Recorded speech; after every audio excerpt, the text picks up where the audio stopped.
Boy howdy, please be recording. Hi, I'm Ruby. No, there is no makeup on my face, and the room is not cleaned. Nor is it going to be, because today we're going to be talking about the effects of PTSD and depression and anxiety on your day-to-day life and how it can affect you very, very negatively, and how you can incorporate that into writing your character. So for those of you who might not know, there is a concept among people who are chronically ill. No, don't. Sorry, cat. There's this notion among people who are chronically ill and people who also have mental health issues, such as PTSD, anxiety, depression, ADHD, of spoons. And the concept basically boils down to you have a limited number of spoons in your drawer, meaning energy or will or motivation to do things. And once you run out of those spoons, you are basically kaput. You can't function, really, you can't focus on anything. I'm sorry for him, he's being a butt. But yeah, it's this general idea of just not being able to function after a certain point, and that really is a very prominent part of having a chronic illness and having certain mental issues. So, me myself, I just hit the point of not having any more spoons a few hours ago, and so being hit with that, I had the sudden inspiration to make a video about it and actually discuss how you can incorporate it into writing a character in a more accurate representation of those issues that cause the loss of spoons and how to write the loss of spoons themselves. So, again, this is going to be a little bit rambly. I'm very tired. I hope this is going to come together better in post, but honestly, we don't know.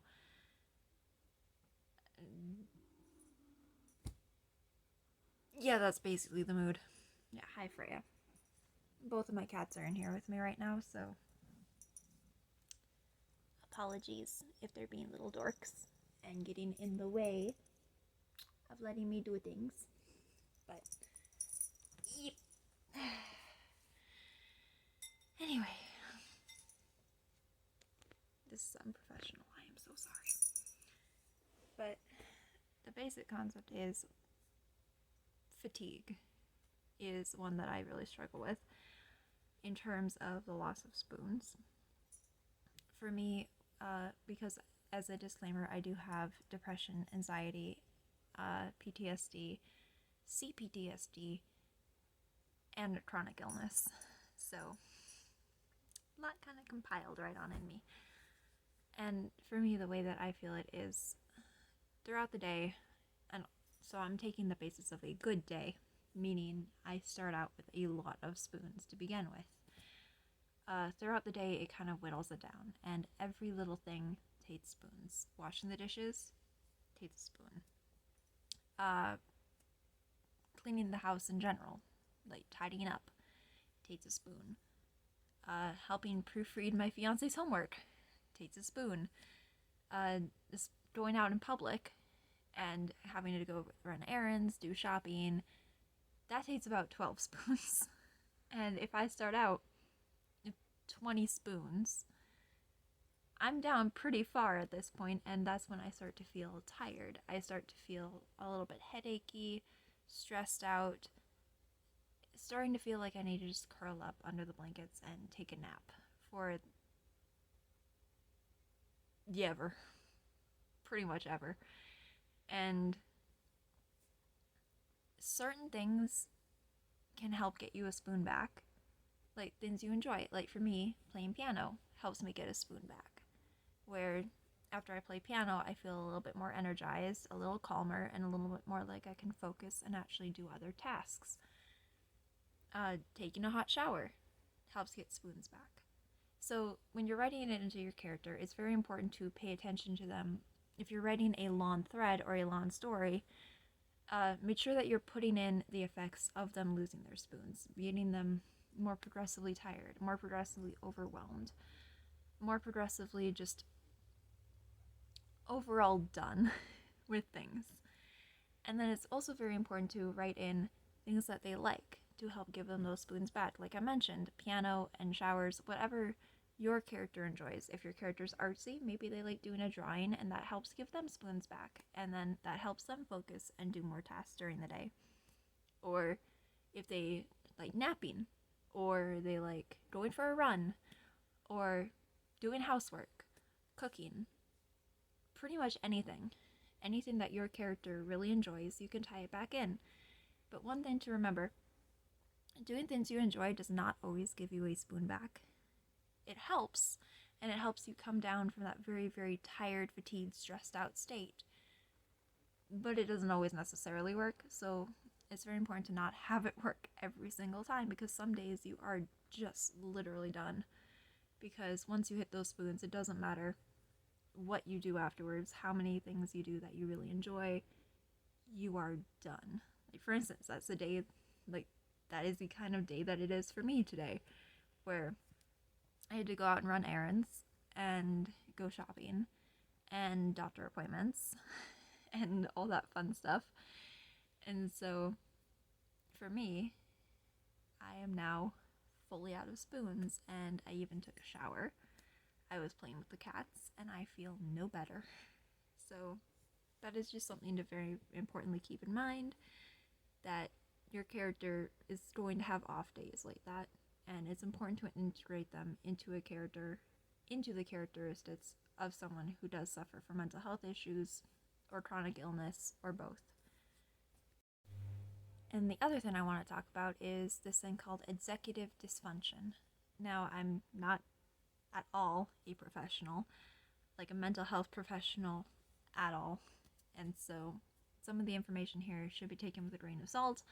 This is just my understanding of it, and while I have done some research, it is very, very important for you to do research of your own, because I'm human and I might mess up and make a mistake. But the way that I know it is a symptom of having a mental illness and just not being able to find the will or the energy to do anything. It's very common in people who have things like depression, where they just have no will to get out of bed. They're tired, they physically can't force themselves to do things. Like if you need to wash dishes and you just physically cannot. You just cannot make yourself do it, because you look at the dishes and all you want to do is just curl up back in bed and go to sleep. It is not being lazy. That is a very, very important distinction I want to make, because there are a lot of ableist people out there who will look at someone who has mental health issues, who has executive dysfunction, and will just say that they are lazy, and that, oh, you just need to buck up, and oh, you just need to find the will and find the energy to do it, because, I mean, we do, so you should be able to. And that's, I know I said this in the last video, but that's not how that works. If you are someone who has executive dysfunction, it's not a matter of finding the will, it is a matter of not having the will and not having a way to find it. And so that is something I do struggle with a lot, and it's something that's important to keep in mind for your character. If they are someone who has an illness that would facilitate having executive dysfunction, make sure that you write that into their character as well, because that is a very large part of something that I deal with as someone who has, again, PTSD, anxiety, depression, all of the above, that there are some days where you just can't, just cannot. And it's not writing them as lazy. Like, absolutely not. Do not call them lazy in your writing, and do not use lazy descriptors, because remember, the language you use in your writing is very, very important when it comes to describing your character's actions who are mentally ill. And so, as kind of a side note, rambly side note, please veer away from using words like crazy or insane, like, oh, she was acting crazy, or now he sounded insane, or, he was acting lazily. Because language does have a very profound effect on the way that people view your character, and the descriptors you use do make a difference. So if you are writing someone who is chronically ill, someone who does have mental issues that they are fighting, please make sure that you are very, very careful in the descriptors and the adjectives that you are using, because it will shape the way that people view your character, and in a broader sense, change the way that people view others who have those issues. So, and I think the last one I'm going to focus on is an issue that especially people who have PTSD as a result of abuse, especially childhood abuse, tend to face a lot. And that is something that affects you in day-to-day life, and that's being a people pleaser. And again, all of this is coming from a place, like a very personal place. This is, again, something that I fight and struggle with. So, being a people pleaser basically means that you will do anything that you can to de-escalate a situation. You will do anything you can to ensure that the people around you are happy and not upset with you, because the mere thought of having someone be upset with you can make you feel sick. And a lot of people tend to write off characters that act like this way, even if they are characters who do have PTSD, as just being these Mary Sues, these good, sunshiny, goody two-shoes little Mary Sues. And that is extremely hurtful. Because when you are a people pleaser as a result of abuse, you are not trying to be a good little drinking two-shoes Mary Sue. You are trying to protect yourself. The whole basis for being a people pleaser as a result of abuse is because you know that when people around you get upset, you get hurt. And so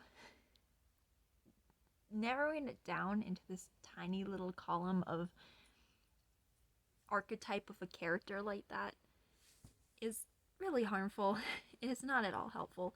And I see other people doing this in their writing, where these characters, I don't really want to use the word coded because that's more used for like queer coded, but they're sort of coded as characters who have PTSD. I don't really know a better way to put that, but they are characters who have suffered trauma, and therefore, like, especially childhood trauma and childhood abuse trauma, and are now these perfect little rays of sunshine, and then they just never address the actual trauma. They never address why these characters are people pleasers.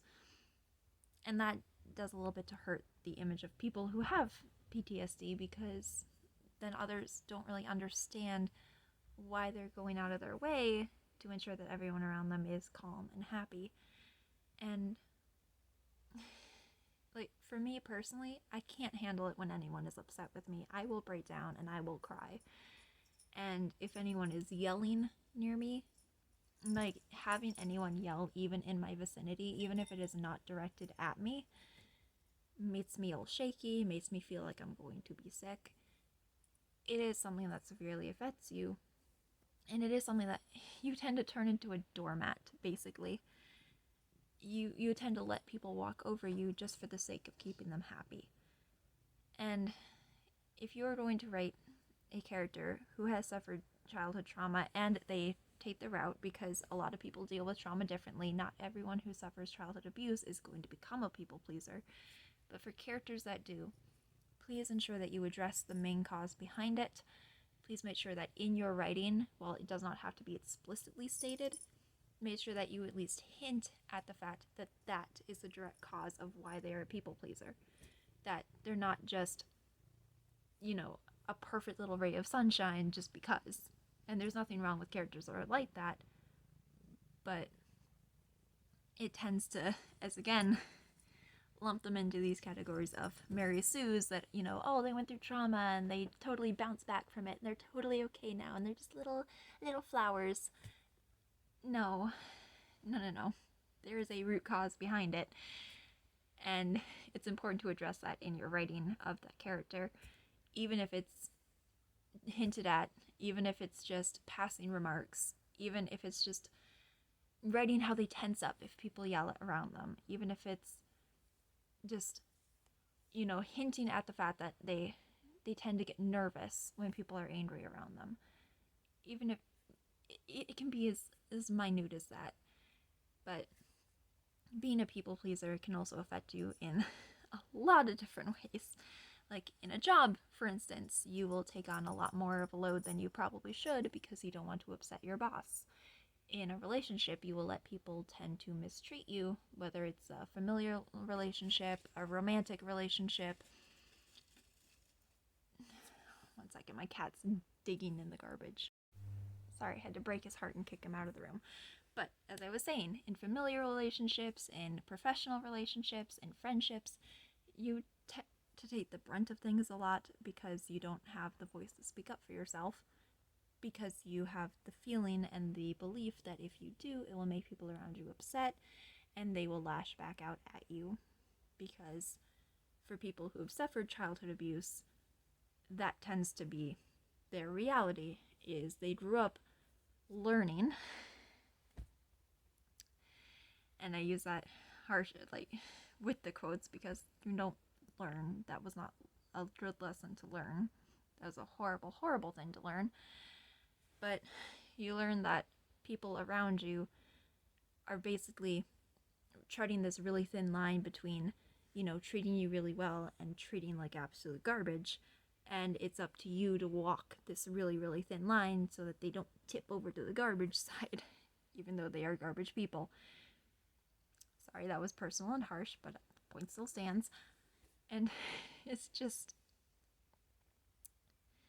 I forgot where I was going with this, but I hope the point at least got across. Write your people pleasers with trauma accurately.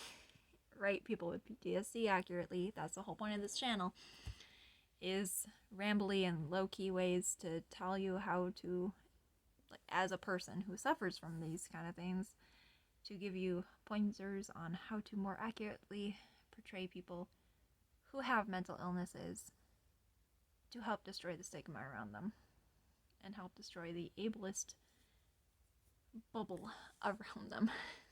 So, sorry this was super rambly. Sorry this was super unprofessional and just probably a mess. But I'm a mess, so that's okay. Anyway, I hope you liked it. My name is Ruby. I will put a link down in the description to where you can send questions of your own if you have any. I didn't really answer a question.